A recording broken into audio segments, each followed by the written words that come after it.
नमस्कार दोस्तों, स्वागत है आपका हमारे चैनल पर फिर से एक बार नई कहानी के साथ। तो चलिए बिना समय गवाए कहानी को शुरू करते हैं। कविता माँ के गुजरने के बाद मायके आती है। तब एकदम चौंकते हुए भाभी आराधना बोलती है, अरे दीदी, आप अचानक आ गई। तब कविता ने कहा, भाभी, मैं क्या यहाँ बिना बताए नहीं आ सकती हूँ? मेरा भी तो घर है। आराधना ने मुस्कुराते हुए लेकिन तीखे शब्दों में कहा, दीदी, आप कितनी बड़ी गलतफहमी में जी रही हैं। अब मम्मी नहीं रही, जो अभी भी आप अपना अधिकार जता रही हैं। ये अब आपका घर नहीं रहा। मैं इसीलिए पूछ रही थी, अगर मैं ना मिलती तो आप परेशान हो जाती। कविता ने भावुक होकर कहा, भाभी, मुझे माँ की बहुत याद आ रही थी। आराधना बोली, अरे दीदी, यहाँ याद करो या अपने घर में, अब मम्मी तो नहीं है। मेरा मतलब है, एक न एक दिन सबको जाना ही होता है। वो चली गई।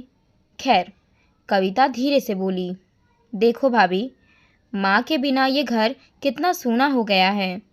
पहले जब यहाँ आती थी तो कितना अच्छा लगता था। आराधना का जवाब था, मुझे तो नहीं लगता कि घर सूना हो गया है।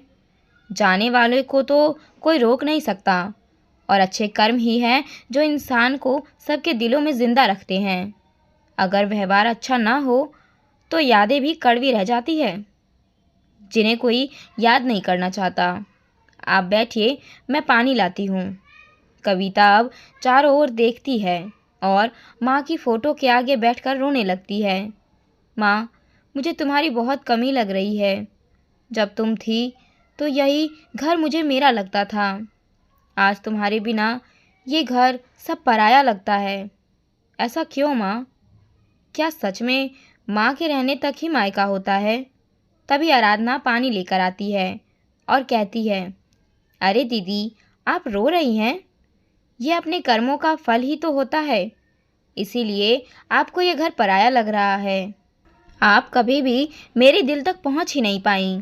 कविता चौंकती है, भाभी, ये क्या कह रही हो? आराधना की आंखों में कुछ पुराने दर्द उभर आते हैं। भूल गई दीदी, आप कैसे मुझे परेशान करती थी। मम्मी जी और आपने मेरा जीना मुश्किल कर दिया था। मेरी साड़ी पसंद आ जाती तो मना करने पर मम्मी जी से मेरी शिकायत कर देती और फिर बिना पूछे साड़ी निकाल कर पहन लेती। जब तबीयत ठीक नहीं रहती तब भी मुझसे काम करवाती। मेरी आज़ादी, मेरी मर्ज़ी सब कुछ छीन लिया था आपने और मम्मी ने। मायके भी तभी जा सकती थी जब मम्मी जी की इजाज़त होती। ये सब आज भी मेरे दिल में नासूर की तरह है। कविता की आंखें भर आई। भाभी, मुझे नहीं पता था कि आपको इतना दर्द हुआ मुझसे और माँ से। आराधना बोली, हाँ दीदी, ये दर्द एक दिन तो बाहर आना ही था। वैसे आप यहाँ कब तक रुकेंगी?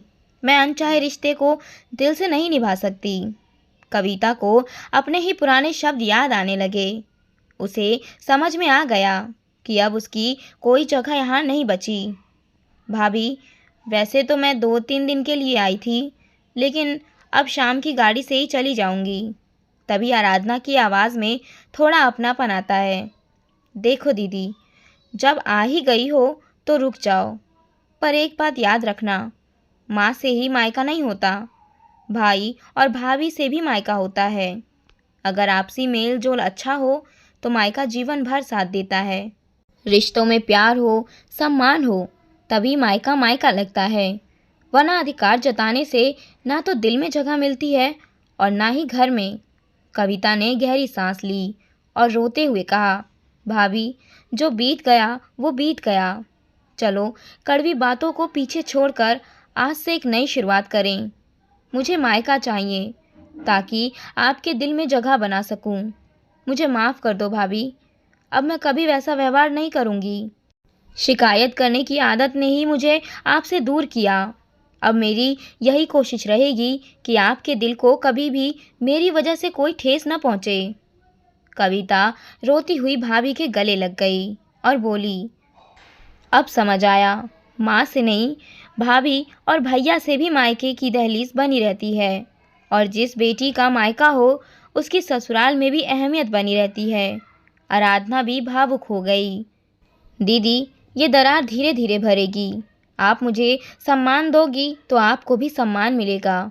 सीख, अपनेपन के लिए केवल अधिकार नहीं, दिल में जगह बनानी होती है।